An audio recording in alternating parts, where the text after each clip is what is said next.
Good morning, everyone. It is February 7th, Yes. and our talk today is on why forgive. Why forgiveness? And I'm going to start by reading an opening affirmative prayer written by Ernest Holmes. It comes from the book 365, but I skipped to another date today because I wanted to find one that mentioned forgiveness.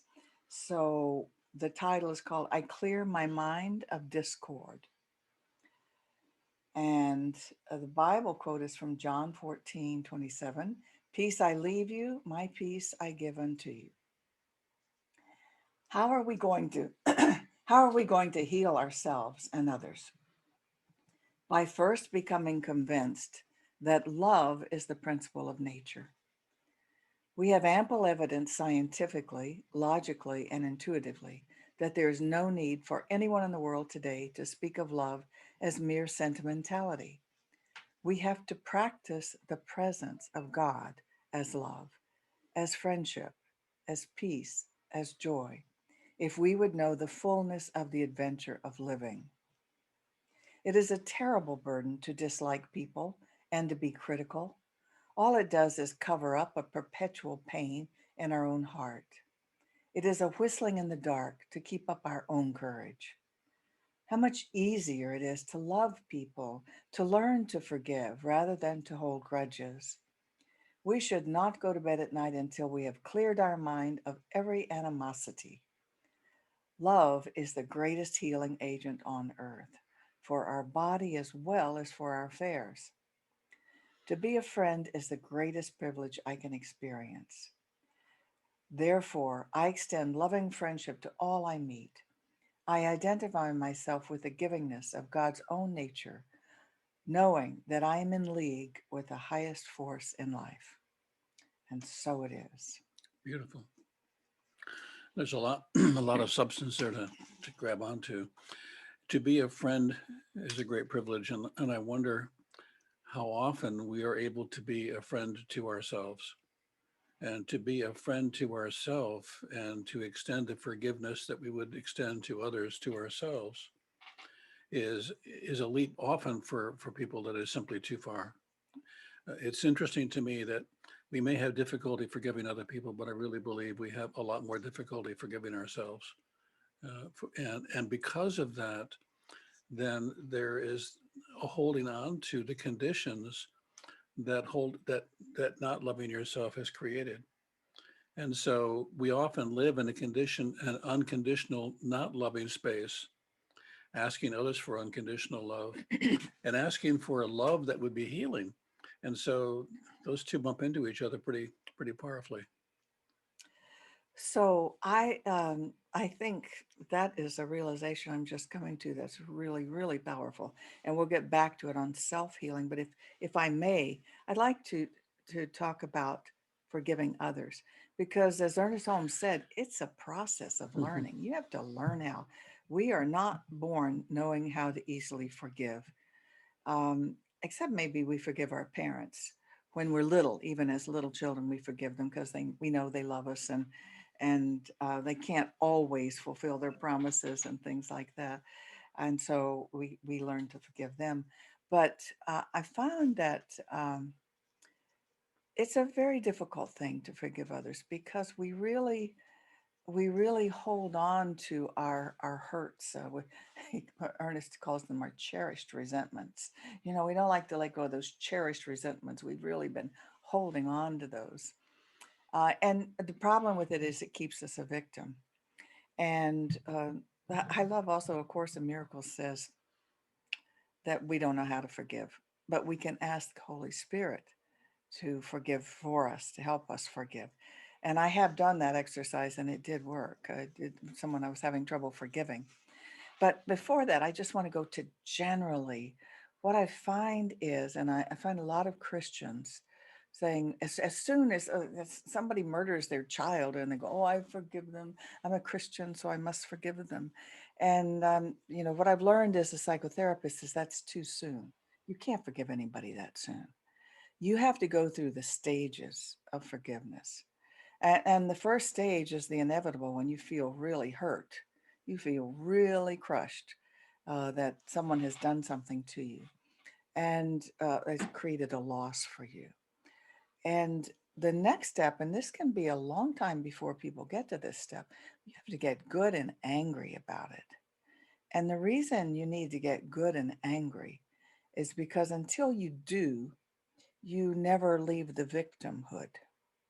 You stay in that victimhood, and what that does is you attract more victimization.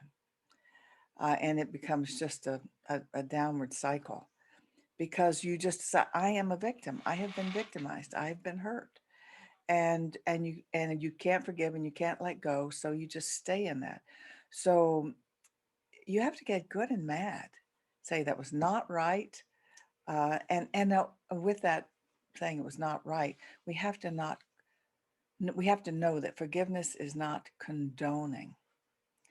And forgiveness is Mhm. nobody's business but your own. You don't have, the person doesn't know you're forgiving them. You can never see them again. As a matter of fact, many times you shouldn't. You should keep that boundary up and keep yourself feeling safe. It's for you. It's not for them. And but when you forgive them, you realize generally what has happened is they have not said, let me see, how could I design to hurt this person badly? How could I design to hurt Judith? That's not what they're doing. They're doing what they think they need to do for themselves, sometimes what they choose to do, and that it happens to hurt me or you is coincidental. That's not what they, that's like, what do they call it in the military? Collateral damage. Collateral damage. It's collateral damage. That wasn't what they were after, but some people are going to get hurt in the process, and you have to expect that. I see you take a big No, breath. Do no, you want to say no, something? no, no. I No? was just thinking collateral damage. Yeah, Has there been any? Yes. And the yeah, problem with every thought you have that you express is that the potential for collateral damage. That is there for is. someone to say, I not only don't agree with you, but I'm upset that you would say that, or I'm upset that you would have that as a need or a want or a desire. And so part of what you're talking about today that I think is really important is as you head in the direction that you came here to travel, there will be people who will be upset and offended and hurt because of that journey. And that journey may only include them for a while or in some ways. And they may have in mind that it will include them entirely in every way. And I think certainly in relationships, one of the real problems we have is that in the beginning of a relationship, we often, when we're younger in particular, don't have as many things going on in our lives. And so he can easily commit to 100% I'll be there in every way, in everything I do for you. And then there's a career, or there's a baby, or there's babies, or there's conditions. And suddenly that person who said, I can be there for you 100% all the time, all the way, can't be. And that then becomes a real hurt, except it's not intentional. But also, it makes me want to go back and look at how we extend ourselves beyond what's reasonable in relationships, and we live unreasonably for a while. And then when the conditions change, we then are shored up with, oh my God, but you said you would do that. You said you would always. Yeah, I know. I probably shouldn't have said I would do so much. And so I think we've often overextend without realizing that we're going to have to live in that, or we're going to have to say, things have changed, times have changed. I can no longer do what I once thought I could do as well as I could do it. And therein lies the hurt. Yes. So we believe as Christians that we must forgive because Jesus said so. And the interesting thing, A Course in Miracles brings up, and we have this idea that you have to forgive if you want God to forgive you. That's the Christian idea. If you want God to forgive you your sins, and Christianity believes we're all sinners, then you have to forgive others. But A Course in Miracles takes that a whole different direction, says God doesn't forgive. God doesn't forgive because God doesn't condemn. It's you humans down there condemning. So you're the ones who have to forgive. So when you really get that, oh my gosh, even the mistakes I've made and the things I've done, God's not condemning me for that. then that's when it comes down to, I guess I better forgive myself. I have to forgive myself. And that self-condemnation really weighs you down. Even just the belief, oh, I've done some bad things, that can weigh you down. I just tend to look at them as mistakes and go, oops, I wouldn't do that again. Knowing what I know now, but I did Mm. then, and that's who I was then. But it can to forgive yourself your addictions, to forgive yourself your bad habits, to forgive yourself things that you beat yourself up about is hugely releasing. Saying I was doing the best I could, given what I knew, excuse me, given what I knew, believed, and was addicted to. The founder of rational emotive rational therapy, I'm trying to think of his name now, Ellis. Albert Ellis, had a premise that I really really like that fits right here and right now. We're always doing the best we can, always, given what we know and given what we believe. We often don't know a lot, and what we believe is erroneous, but we're doing the best we can given that. I remember on a bicycle trip one time, and I was pedaling away and going quite hard and quite fast, and the person who was leading the ride said, "You may want to slow down and conserve your energy because you're going to need to be able to do this again tomorrow." And I said, "Well, that makes sense to me, but you see, I have so much energy, and this is going so well for me, and I'm doing the best that I can, and I can't see any reason, honestly, not to." And so I rode ahead, and I rode hard, and it was wonderful. And the next day, when I got out of bed to get on the bike again, I could hardly ride. And the person leading the ride said, "What do you think?" And I said, "I should have listened. But given what I knew and given what I believed, it would have been unreasonable to have agreed with him." And so often that condition happens that we're in, and we change. What we need to be able to do is to go back and I think above all say, I did the best I could given what I knew and what I believed. Now what do I know? Now what do I believe? And can I make a change? And if I can make that change with these new beliefs and this new understanding, then I can live a different life. Can I forgive the life I've lived? Well, actually, you have to. And I think so many physical conditions that we're struggling with today are physical conditions that are outgrowths of or manifestations of the unresolved lack of forgiveness. If we can't forgive ourselves mentally, why do we think that the body, which is a storage center for all of that and translates that all into physical form, isn't going to break down in one area or another? And we have Yeah, people like, because that includes a desire to punish self, sure, we have books like Louise Hay, I think, who wrote, a lot about that. And I can't, learning to love yourself. yeah, but I Yeah. can't, I don't believe that every time there's a breakdown in part of the body that it necessarily reflects exactly that particular part of thought or an idea. But I think in general it's true. So you can have a broken heart, and the broken heart can be physical as well as mental. And the broken heart may not be the broken heart that's broken because of someone else. It could be that you broke your own. Mhm. And so often our broken-hearted experience is not what's been done to us, but what we've done either through interpretation or through the lack of forgiveness. Or addiction. Yeah, and what is addiction really other than I need to feel better Right now. right now, and this is the only way I can imagine doing it. And unfortunately, at least in the beginning, not only does it work, it works exquisitely. And it's not just a matter of desire, what I like to do. Oh There's no, brain no. chemistry involved that is very demanding. It's Well, very hard to whenever we deny. whenever we have a want, there's a physical chemistry behind that want. And once that want has been taken care of in any kind of way, it's very hard to break that cycle.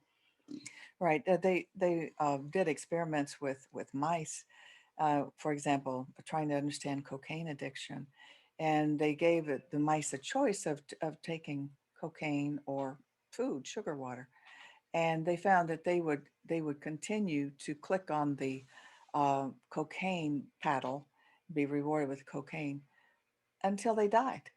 Except there was a follow-up study that was done that was really interesting. They put the mice together in the community, and they gave them lots of things that they could do. Oh, that's right. That's And right. when the mice had other things to do that Brought satisfied pleasure. their social needs, they didn't prefer the cocaine. Only a few of them. and they didn't die from it, which really tells you something that our We addiction, have needs. our addiction to feel good is powerful, but it includes more than a substance. It includes people, it includes stimulation, it Hmm. includes Hmm. ideas, it includes so much. So we are hungry for stimulation in a variety of areas of our lives. And when we don't get it, we're more than willing to compromise our whole being for a particular, whatever that is. What could be betting, it could be gambling, it could be drinking, drugs, whatever. And that's why I think that, and food, uh, Food, really? I didn't. that's why I think this pandemic, the isolation with the pandemic, has been so hard on us. A lot of us, even when we are happy most of the time and whatnot, it's like something's wrong. We just cannot be in community the way we're accustomed to, and that meets a lot of our needs. So I want to get back to this Yeah. one idea about that forgiving is not forgetting. So it's really important if someone is has hurt you and could continue to be a threat to you, you don't welcome them back into your world. You can forgive them. That means I release the burden from myself. I release the burden that I've been wronged, and ain't it awful?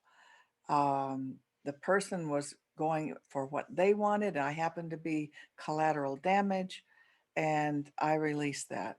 I know I've had two businesses taken away from me uh, by what other people wanted. One, I had a franchise in Fort Lauderdale and my earlier days, and the company went bankrupt and dissolved all the franchises. Wasn't my idea of a good time. But thank God I had this philosophy that everything that happens happens for me, not to me. And I said, okay, well, maybe it's time for me to go in a different direction. And I did that again more recently. I had a counseling business, treatment business taken away from me. And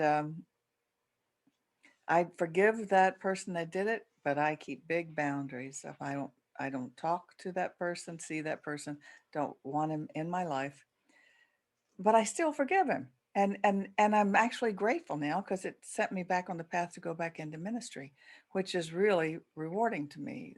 Helping people is rewarding to me, but this is much more rewarding to me because it satisfies my soul. But forgiving is not forgetting, and it's not welcoming people back into your life necessarily. You may be able to do that, and that may be fine.